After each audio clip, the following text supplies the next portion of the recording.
Welcome back to Saturday Social, where we are joined by Nieve and Culturecams. Now, as Nieve is known for European football knowledge, we thought it would be a good time to tap into it and talk Wonder Kids, Joe. Yeah. The whiteboard has been changed very quickly, I have to say, in the ad break. Yeah, absolutely. Do you want to give us the rules for this one? Very simple. Nieve, you're going to present your 10 best Wonder Kids in Europe outside of the Premier League. So we're not including Premier League names in this. We're looking at players on the continent, who's doing well. And a key factor is they've got to be 21 or under. Okay. So 22-year-olds, sorry, Jamal Musiala, for instance, doesn't quite sneak in there. Barcola's 22 as well, I think. Barcola's 22, so you've got to be 21 or under. We'll go in reverse order, 10 all the way up to 1. Nieve, who are we starting with? Just 10 Serie A players. Yeah. Classic. No, number 10, I've gone with Marc Casado. Okay.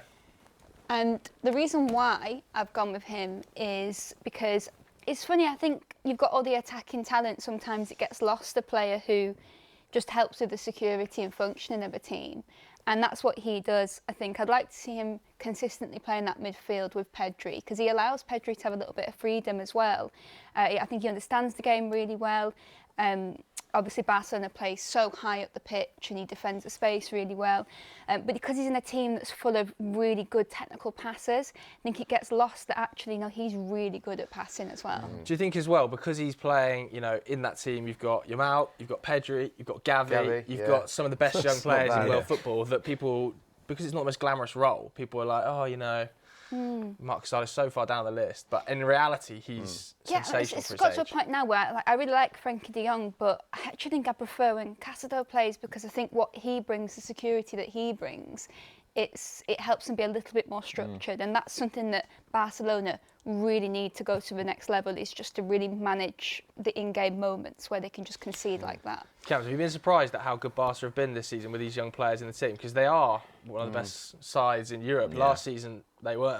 Barcelona always seem to find a way in it. Like, just when you thought that, okay, it's going to slide for them, Barcelona, they hire Hansi Flick, who I think Barcelona the most entertaining team to watch in world football. Every time you watch Barcelona, you feel like you're going to get 4 or 5 goals being scored. Whether they're conceding 3 or if they're scoring 5, whatever it is, I think you're always going to get a top game from Barcelona. So I've been enjoying them, actually. Yeah, he made his full Spain debut, didn't he, in November as well. Another exciting young Spanish player. They'll always be okay, Barca, because they produce talent. They just produce talent. Unbelievable. Next up 9. Now, you're a bit undecided still for 9. I'm pondering over 2. I'm going to go with Xavi Simons at number 9. And I think this is purely because some of these other players above, maybe I find them more aesthetically pleasing to watch. I do really enjoy Simons, but I quite like the intricate players. But, I mean, his sort of athleticism, uses left foot, right foot. He is a brilliant player, Simons. What level do you think we're talking at with Xavi Simons? Because we've all seen him play. He's 21 years of age now, so he's going to be one of the older players we talk about in this Wonder Kids category. We've all seen him play. We've all seen the moments he produced. What level do you put him at? I actually think he's at the right club at the moment. I think he was linked with United. He was linked with a few clubs. And I thought to myself, and even he was at PSG, they were saying he's going to stay there. And I thought, I don't think he's actually quite ready to make that step yet. I think Leipzig is a good environment for him to kind of build his name, get comfortable with top-level football. So I actually think right now he's at a good level in Leipzig. And then maybe in a 2-3 years, he might be able to get that move. But I think if he got that move like a season ago, I think it's about, I think, style as well, because I think where he didn't work at PSG, whereas my number 8, which is Doué, where he works, is that sort of more intricate play. When you've got the ball close, tight to feet, you've got men around you and you sort of work around them, and you've got little passing and sort of manoeuvring with the other PSG attackers. I don't think I ever would have put Simons in the team. Look at the PSG team now and how they play, whereas someone like Doué, who can play on the right, in the centre, left, he can play anywhere and he can play that sort of tight football. It suits more. But I think with Doué as well, what excites me about him is he will just try anything. And he'll learn from it as well. He'll go again and again and again. And these are the footballers that we want to keep seeing playing football.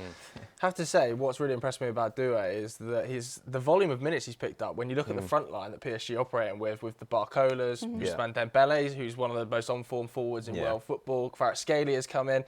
Doué still gets minutes in that forward line, doesn't he? And they have been amazing, PSG, in 2025. Been so good. Yeah, it's testament to his audacity on the pitch as well, and just how quickly he's built chemistry with those players around him, with Dembele, with Hakimi on the right as well. Yeah, just Get him up. So he's number 8. Let's go to number 7. Who have you gone with? Yes, so I've gone with a player who I recently saw a quote about him saying he was born to play football, and I think that is the absolute best way that you can put it with him. He's so special, but he's special but with effect. I think there's lots of young players that are really special, that have got talent, tricks, skills, but where he's the next level is he creates something with those skills. He creates almost everything that they do. He's 7 goals, 12 assists for Lyon this season, 29 appearances, 21 years of age. He's a player that we've spoken about quite a lot on this show. He's a player that has been linked with a lot of clubs. I think you put your head in your hand and said, "Oh, I love this player," and whispered it as Nieve was talking there. Where do you think he'll end up? I hope at a top club. I feel like football needs players like this. Like, I feel like the type of player that he is has gone away from the game. And, you know, Joe and Smithy, you guys grew up seeing players like Raquelme. You see all them type of 10s, like them pure number 10s. And when you look at him, the technical ability off both feet, the dribbling, tight areas, his shooting ability, he is a special talent, a very, very special talent. I know what you're saying about the way he plays. Do you think that's quite rare, the attributes that he has? It's so rare. But North Africans will tell you it's not that rare for them, because North Africans are born with this type of techers. But the type of player he is, it is rare in football now. You even look at 10s now in the like Jude Bellingham kind of molds. They're kind of very athletic, Morgan Rogers and stuff. But he's just like a throwback. Why do you think he hasn't been bought though? Because there was reports in the January window that he was available for 20 million euros. Lyon are currently facing relegation if they don't make up the 100 million euro deficit they're faced with. But he still hasn't left the club. He still hasn't left the club. I know we've all read the reports of John Textor and the refusal to sell to PSG, the messages with Borussia Dortmund, but at 20 million quid, why is nobody punted at that? I do think people have this kind of perception on him, that a little bit of a narrative on him that he has to shake off as well. So I do think it comes down to also work rate. I think they say he's a bit lazy, but this is what I mean. I feel like we never used to talk about players in terms of their laziness. If you're the magic man, go and do it. Everyone else should be running for you. But I think in this day and age now, you've got to put the extra yards in. So when he proves that, hopefully he goes to the top. Okay, number 6, Nieve. Yes. Who are you gone with? Kenan Yildiz, who, if I'm going to be honest with you, I feel like we're not really seeing just how good he is at the moment. And I think it comes from the fact that he's playing a lot of his football on the left. And I mean, I'd love to see him play centrally, if I'm honest, because if you watch him on the left, he's not really got that instinctive burst of intensity. So he's not going to look to go beyond the defender and get in behind in the space, a bit like Conceição will do on the right, and he'll hug the sideline and he'll make those runs. Kenan Yildiz isn't going to do that. He wants the ball to his feet and he plays his best football with that, because he can just take it around a player and he'll create something. So I want to see him centrally, but we've seen Koopmeiners at Juve play that role. But Weston McKennie's played in that position a couple of times, and he actually will rotate with Yildiz and give him a chance to get in. I want to see Yildiz centrally because the skills he possesses in terms of you pass the ball to him with his back towards goal, and he will just take it around the opposition player like that. And he's just so talented. And I just don't think he's being used or played to his strengths. But when we see that more, you'll realise just how good he is. It's been a bit of a struggle, Juve, this season to watch at times, haven't they? They don't score goals. Like, the goal scoring numbers are way down, the XG's way down, and like I totally know what you mean. Like, his talent level is crazy, but He's only 19 as well. Let's Let's stick him up then and have a look at who your number 5 is. I think Joe's very happy with your number 5. I love this player Big fan so of much. Neves, Isn't he? Yeah. He's so Yeah. good. So combative for a player of his height. That's what I like about him. He Yeah. reminds me a little bit of Marco Verratti. Yeah, exactly that. I think him and Vitinha in that midfield for PSG are just an absolute treat to watch. Yeah. And what it is with João Neves that really impresses me is the game never leaves him. So I think you see this a lot with midfielders and with young players in general, is there still could be periods of play where the game's sort of being played around them and they've got to fight to get themselves back into it. Because he's just so aware of where space will open up just before it does. And I'm talking defensively and defensively. It will never escape him. And because of that, you look at PSG, they're really aggressive pressers. And he's fundamental to that, getting onto the backs of the opposition. And he's straight in there and he times it perfectly. And that's what they need. That's what they're all about, winning the ball up high, straight away punishing you. And he's a big part of that. So he's got all those technical abilities, but he's got that fight and awareness that I just think embodies what PSG want to do. Do you think that's a big part? We've mentioned a few PSG players in this. That's almost for me a big strength of PSG, that they've still got individually great players, don't get me wrong, but that we had the days of when they had Messi and Mbappe's Galacticos everywhere. They seem to be more of a cohesive team unit without a star man this season. That seems to be working in their favour in Champions League games. Would you agree they're more cohesive unit? 100%.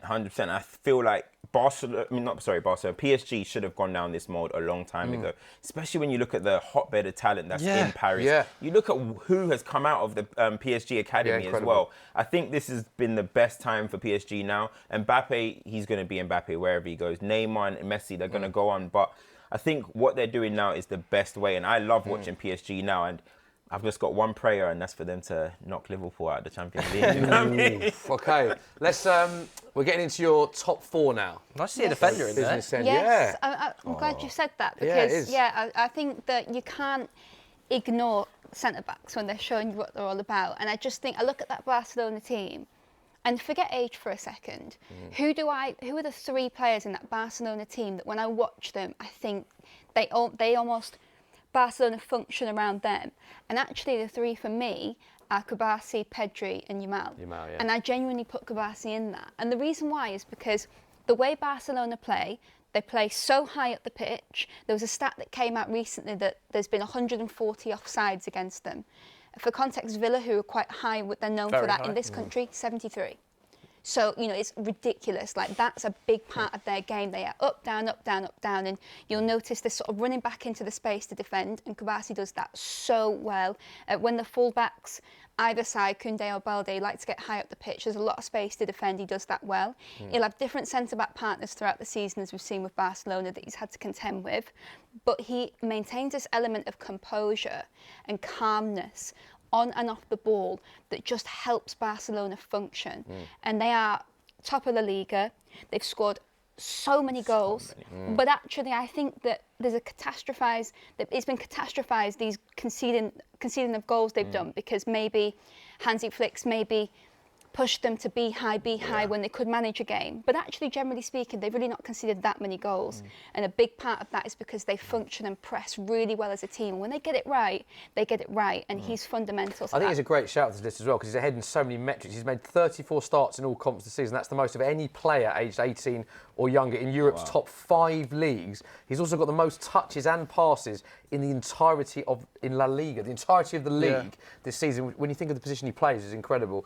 And his passing accuracy is 93%. So incredible talent. Another young Spanish talent. Ridiculous, as well. yeah. I mean, him and Dean Howson as the future of Spain centre-back duo. Dean Howson, what a player. Right, let's get into the... you've got your top 3 now, so let's have a look at the... Yes. Your best 3 wonder kids. Yeah. Number 3, you got with Verts. Yeah. Okay. I know. I just couldn't make my decision with these 3, but I think Florian Wirtz for me. Yeah. He's just so fun to watch, isn't he? Yeah. And I think an underrated aspect of his game is that sort of counter press that Leverkusen like to do. He's really good at that, and I think that speaks volumes of maybe his understanding of the game, is that he's really good at making those tackles, those quick tackles in the final third. But just the way he moves with the ball, the trickery, you don't know what pass he'll take because he could take any. He's a joy. Bundesliga player of the season last year as well. You think of the talent in that league as well. Yeah. Where's he going to go? Shout. Is he going to go, or does he stay?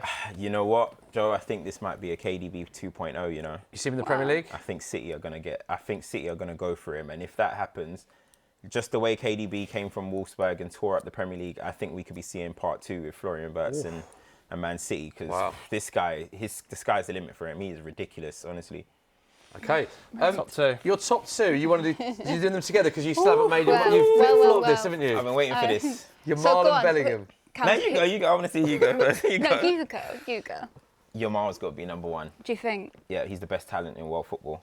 Put the argument forward, and I'll make my decision. I mean, you look at what he's done. Really clever. You look at what he's done in the Euros at 16 years old. Not only was he just an impressive young player, he was, for me, the best player in the tournament. I mean, he was unbelievable for Spain. He was so integral to why they won it. And you look at what he's doing at Barcelona this season. Yes, there's Loa. Yes, there's Rafinha. But when you want to go and watch Barcelona, you're turning on your TV for Lamine Yamal. And I think just as a player, his ability, what he can do on the football, I think he's number 1 in the world at the moment. I think Jude is fantastic. He's got the accolades as well now. But Lamine Yamal, this guy's going, like, I'm talking top. I'm talking like Mbappe level of quality, this guy, man. Yeah, there's an argument to be made about just how much importance he has to this team and the minutes he plays. Maybe almost, you think, maybe perhaps too many minutes that he plays at such a young age, but just because of how important he is. Now, my criteria for the list has not really been about potential, it's just been about in this current moment. Interesting. Because it's hard to do potential at that age. But, and so I do think that the only thing I'd say with Jude that could put him number 1 is just that sort of all-round completeness of him. You almost, I reckon, a bit in a similar sort of vein to Gerrard, you could put him in any position and you think, I know what you mean by do you know that. what, he'll do a job there because he's just got all the attributes. But who's really fun and exciting to watch? Yamal, just the talent in abundance, isn't it? I don't think Jude Bellingham has a single flaw to his game. I think at 21 years old, to say that about a Real Madrid player who was named La Liga Player of the Year last year, scored 23 goals, won the Champions League winner, the effectiveness in key moments of that England squad. Like, I understand Yamal is obviously the hottest property in world football right now, and at 17, definitely technically has the ceiling. He's 4 years younger. Exactly. But what's the flaw in Jude's game? Yeah, I think Jude Bellingham's actually harshly judged a little bit. I think for a 21-year-old, we genuinely forget he's 21. Even when I saw the list, I was like, Jude. Yeah, I was the And exact I same. Googled, I was like, he's 21. Do you know what I mean? And I think he gets treated, as you mentioned, Smithy, off air, like he gets treated because of the way he speaks in press. You think he's older because he's so good in the media, his stature, he comes across as someone who's much more senior. He's so mature before his age. I think that maturity, though, you could apply that to Yamal in a different way, in the sense that he's very good at taking players out the game for other players, so that he's very good at taking 2 players out the game, whether that be the centre-back, full-back, to allow for some space for another runner to go in. He doesn't actually demand to show his trickery and skill to beat a player. No, he's got the best interests of the team, and there's an intelligence around his football. We saw that for Spain in the Euros, and we see that with Barcelona, which means he might not always get the numbers that actually what he brings to Barcelona on the pitch reflects. But I think with Bellingham, I just think we saw last season what it was all about, making those runs into the box, and we're seeing bits of that this season as well, don't get me wrong, but also what he's willing to do deeper as well to facilitate those around him. I just think maybe he's at that slightly more advanced stage. So I think just about now, I might put Bellingham top with the intention of Yamal going there in the future. Worth pointing out as well, Jude Bellingham, 11 goals, 11 assists for Real Madrid this season. So Nieve, she's doing it right now. She's gone with Jude at 1. I think we can all agree, seeding-wise, Yamal at 17. I mean, it's ridiculous. They're both unbelievable players, but there is confirmation of Nieve's top 10 wonder kids outside the Premier League as well. Outside the Premier League. Let me know what you think of that at home. Thoroughly enjoyed that, Nieve. Always great to get your insight. That was a solid list, that. Yeah, absolutely. I mean, I would love to see, maybe we'll do it on another show, where the Premier League sort of players rank. Maybe that's another Let us show. know in the comments below.